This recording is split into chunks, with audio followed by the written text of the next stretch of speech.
I've said this before, and I'm going to say it again. You can only lie to people for so long, and then once they find you're lying to them, the trust is gone. Mainstream media has a very serious problem.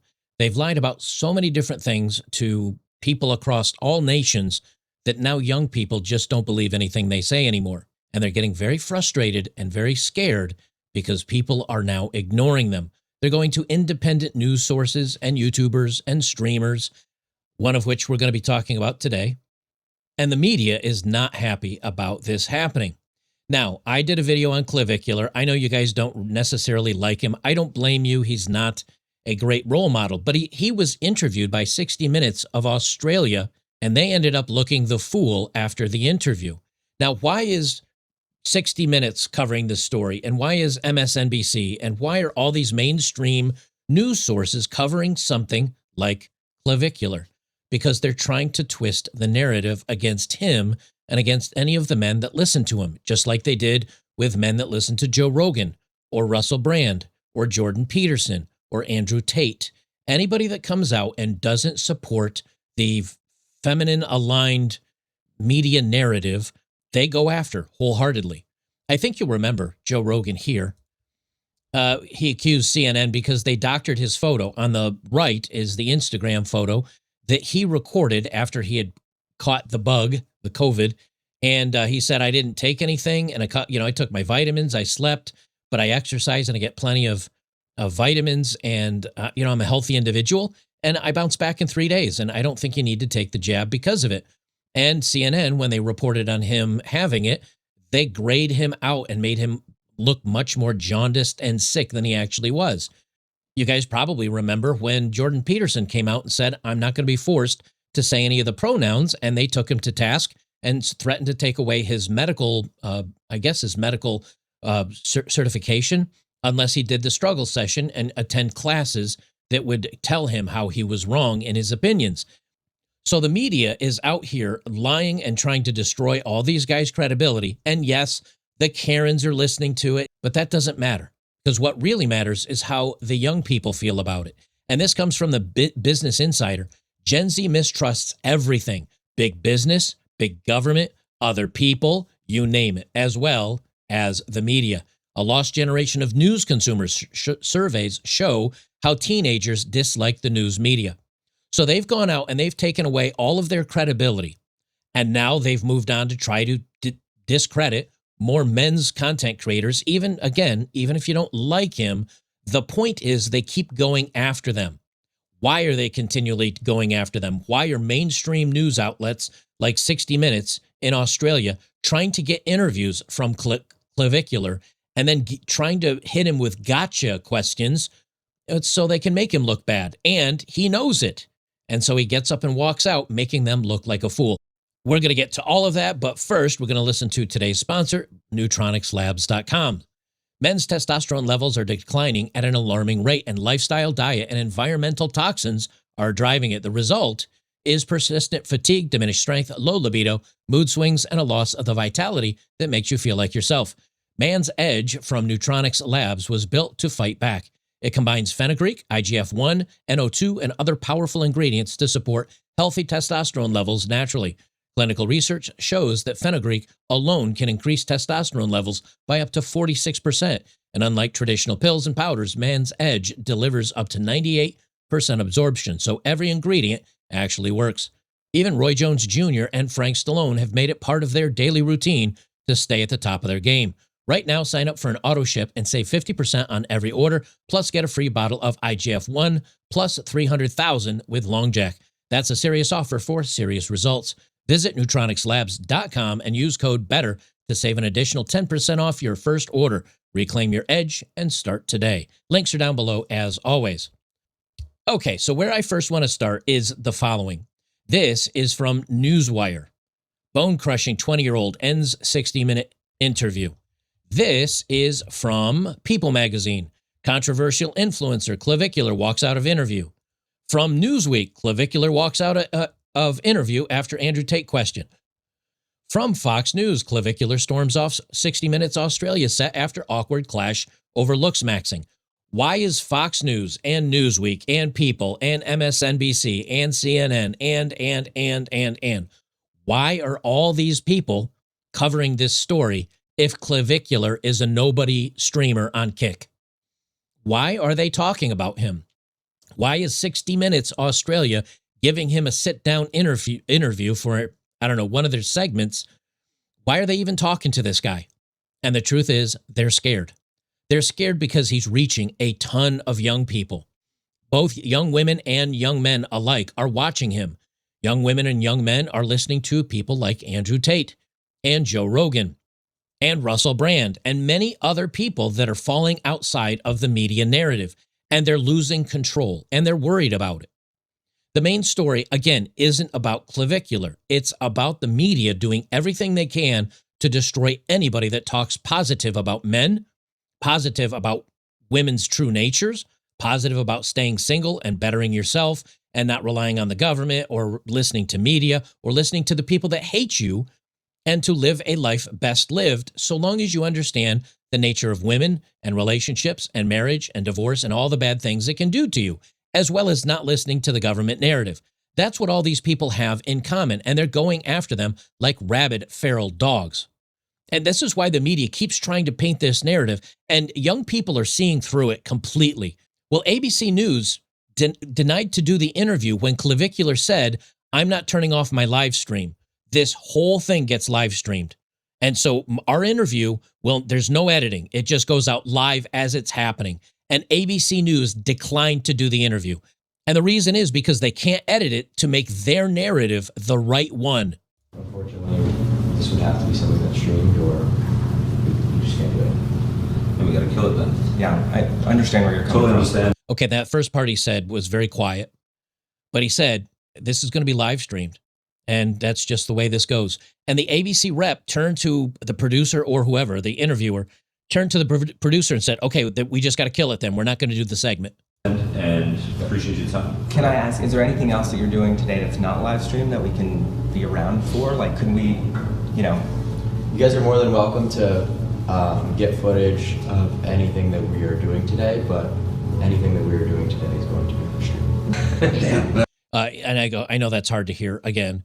I'm watching his lips, so it's a little easier for me to tell. But he said, you're more than welcome to get any clips from what we're doing today on our live stream, but everything we're doing today will be live stream. And you can see the guy, he just hangs his head like, damn it, I can't get him in any gotchas. Damn, I was looking forward to chatting. Yeah, I was too, man. I mean, like, you know, it would have been a good interview. It seems like you guys came in pretty friendly. So it seems like you had some good questions lined up. No, I was excited to chat. I always get excited for interviews as well. No, and then you look like you kind of get into your zone for them, man. So I was looking forward to chatting with you. Yeah, Really. unfortunately. And that's all there is to it. Clavicular knows the game, as do most young content creators do today, the inherent distrust of mainstream media. And so here, Clavicular said, look, if we're going to do this, it gets live streamed as well. Well, 60 Minutes apparently agreed to do the interview with him, even though it was being live streamed as well. And listen to the gotchas that this interviewer tries to get him for. And Clavicular just wisely says, you know what, I'm done with this. Like, you keep trying to tie me to incels and other things. Was born out of the incel community and movement. And do you identify with that group? How do you feel about being linked to that group of people? Do I identify as an incel? I mean, how could you ask me that question as a follow-up after you asked me about my relationships to women? I mean, that's quite literally the worst sequence of questions I think I've ever heard. But this is a good example. And I'll say this again. Look, you may hate Clavicular. It doesn't matter. But what's happening is the interviewer's trying to tie him to groups that have had bad press. And incels always get bad press by the media. And this shows you that the media doesn't understand really what somebody that calls themselves an involuntary celibate type person, it shows you they don't understand the actual meaning of the term, because when they're questioning Clavicular and they ask him about all the women he's slept with and all the women he's dating, and then they turn around and say, well, you know, so you're an incel. He's like, you do not understand what you're even talking about. And you're just saying this to tie me to this group. Like, stop being stupid. Well, let me rephrase it then. Looks maxing was obviously a term created by the incel community. How do you feel about being linked to that group? I'm not linked to that group in any way. Looks maxing is self-improvement, right? So it's about potentially even ascending out of that category. So that would be kind of one of the goals, is to disassociate from being an incel and overcome that. So that doesn't make sense. You also maintain, well, you've been seen with certain people who are from all parts of that world. I mean, just as an example, you've obviously shared company with Andrew Tate and other, dare I say, rather controversial figures. Why do you spend time with people like that? Are you trying to, I see you want to make this political. Not at all. Not at all. I'm just curious. No, that's what you want to do. Is No, you know you have Not, two not at all. questions, Not so at all. Not at all. I'm not You want to end at all it doing that. and talk about. I'm just curious. No, not at all. I don't care about your politics. I know you're not political. You've said that repeatedly. I'm just, when you get seen with those people, obviously people make assumptions. I'm wondering what the thought process and motivation for you is behind. Interview. I guess you watched the Piers interview. I did, yeah. But thanks for the time. Appreciate the interview. All right. All right. Got that done? Yes. He didn't get what he wanted. He went straight, you notice, because if this was really about getting to know him as an influencer or him as a content creator, they probably would have gone a little bit deeper on other things. But he went back-to-back gotcha questions. You and incel community. That didn't work. He shut that down. He went right into trying to tie him with Andrew Tate. That didn't work either. It wasn't a great look for him, but it doesn't need to be a great look for Clavicular. What it is it's embarrassing for 60 Minutes because you can see what they're trying to do, which is do the gotchas. Now, this particular post, this guy Fearbuck, he posted this up and he put the whole thing, he just typed out everything that was said in the interview. We don't need to go over that, but I want you to see some of these replies. Incel has no meaning anymore. It used to describe people that didn't have intimacy, but now it's used to describe people with pro-male opinions that have a lot of sex. Some people even call Elon an incel, and dude has like 50 kids. Somebody else says 60 Minutes is interviewing Clavicular. What WTF are we even doing anymore? And that got 10,000 likes. Yes, that is very true. Why are they interviewing somebody like Clavicular? And it boils down to they must control the narrative. They've got to, like everybody's burnt out on Andrew Tate being the bad guy, and now they've got to find their new person that they need to hate on. That's really what it boils down to. And this bleeds into Business Insider. And this is from 2022. I do have a more recent survey, but this is from 2022. Gen Z mistrusts everything. Big business, government, other people, you name it. A huge percentage of young people are basically done with all of it. They say while all of America is losing its trust, young people seem uniquely disaffected. Across the board, members of Gen Z are less inclined to trust major institutions than their elders are. Gen Z does not appear inclined to trust our economic institutions. Good. Bring down the Fed. A Morning Consult poll found young adults today were more likely than those in the past to say companies and brands had to earn their trust. Feelings of mistrust are not limited to institutions and organizations. Young adults have far lower levels of interpersonal trust as well. A 2019 Pew Research Center report found that young adults were far more likely than older Americans to view other people as selfish, exploitative, and undeserving of trust. 60% of young adults said most people can't be trusted, a few shared by only 29% of older people. In at least one way, this is not new. Across generations, younger people consistently express lower levels of trust than older Americans, and that's good. And they go on to talk about the media. This is a news story from just a couple months ago. A lost generation of news consumers. Survey shows how teenagers dislike the news media. Words to describe news media today. Asked by the News Literacy Project for one word to describe today's news media, 84% of teens responded with something negative: biased, crazy, boring, fake, bad. I mean, does that not just sum it up? That means 16% of Gen Z today listens to the news anymore. And yet the news is out trying to interview people like Clavicular and get them on gotcha questions and failing miserably because they must control the narrative. And they're failing, sadly. It's actually quite lame the way they're going about this. I won't go down through the rest of this. You kind of get the idea. They just absolutely do not trust media anymore. And so for many of you, like myself, I see this story and I say, why is 60 Minutes and The Hollywood Reporter and People Magazine and MSNBC and CNN and Fox News and Newsweek, why are all of these people talking about a guy that didn't even finish an interview? He didn't even finish it. He just got up and left because he didn't like the line of questioning. Now, of course, they say, oh, these were softball, easy questions, and he couldn't even handle it, and he just walked away. But the young people are not reading The Hollywood Reporter or Fox News or CNN. Boomers are. Gen Xers probably are. Maybe even some millennials are. But the Gen Zers, they don't trust the media enough to even look at Fox News or CNN. Where are they going for their information? They're going to Clavicular. They're going to the Andrew Tates. They're going to the YouTube content creators like myself. It's kind of the new underground. And this is meaningful because whether you do or not, whether you do like or don't like Andrew Tate or Clavicular or even somebody like me, that really doesn't matter. What young people are looking for is authenticity. They're looking for somebody that'll just try to tell them the truth. Now, many times you guys in the comments down below say, hey, you got this wrong, or hey, include a link to the article or the study, or sometimes you guys will say, you'll correct me on something. I read those and then I continue to do my homework. I'll oftentimes, sometimes you guys will link something or you mention something or look up this or the real meaning of whatever is this. And I say, I didn't know that. Let me look into it. And so instead of fighting to the death to get my narrative out and to control what people think or what people see, I try to make myself smarter and better so that in the future, I don't make the same mistakes again. Now, news agencies and the media used to do this, but that doesn't matter anymore when you're trying to push a narrative and a message, and that's what they're trying to do.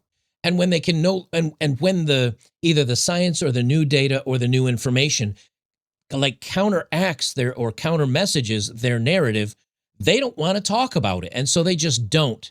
And so they kind of misreport by not reporting all the news, but just reporting some of the story. And this is why when the government says certain things about various other countries that we're at war with or various other countries that are our partners, or they say that the financial institutions are fine and the stock market is great, but in the meantime, people can't afford, I mean, a loaf of bread now is $4.25 when I went to my grocery store the other day.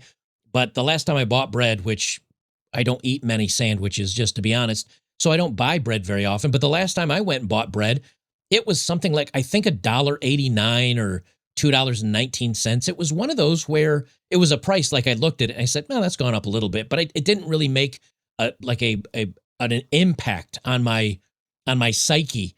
But seeing almost $5 for a loaf of bread, or seeing a little container of ice cream for $10, or a 2 liter of soda now for $3 or $3.50, when I remember when you could get them 2 for $1 just maybe 6 or 7 years ago, those kind of things make a dent. And you say, oh my gosh, everything is expensive. $4 and something a gallon at the pump. Those kind of things make a dent. And you say, I'm not going to be able to afford things if they keep going up like this. And then, our government and the financial centers, and they say, oh, everything's great. Nothing to see here, everybody. Stock market's great and Americans are doing fine. When we know that's not true. You can only lie for so long. And after that happens, all trust in the media goes out the window. And what's going to happen at some point, I think AI is going to come through, and AI learned by reading web pages like this. And it scrapes all these web pages. And so if you were to ask AI a question, it's going to look back and refer to all of these BS stories. And the AI is going to feed you BS, because it's going to be saying, well, I've been trained on these models and these particular news outlets, and that's all I know. And so my response to you is going to be a lie. And people know better with their own eyes. And I think that's going to be a problem that AI will not be able to circumvent, is that if you train a business model or an LLM, a large language model, on a lie, and then you ask AI something, it's going to repeat that lie, and people are not going to have any trust in AI. Well, certain people will have trust in AI, But I think a large portion of young people today, they may use AI for some things, but I don't think they're necessarily going to trust it when it comes to news and the real information. I don't know how all of this plays out. It's not going to be great. It's not going to be something that's going to be a smooth transition. But I can tell you now, mainstream media, certainly true without a doubt, is on its last breaths.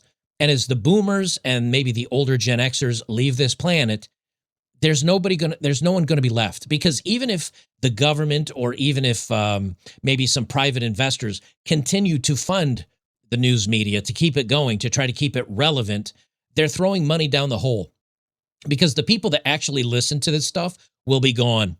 And the young people will not listen to this. And the only thing they'll be used for is in a case like I'm using it, where you pull it up and you say, look, they're desperate. They're wrong. They're lying.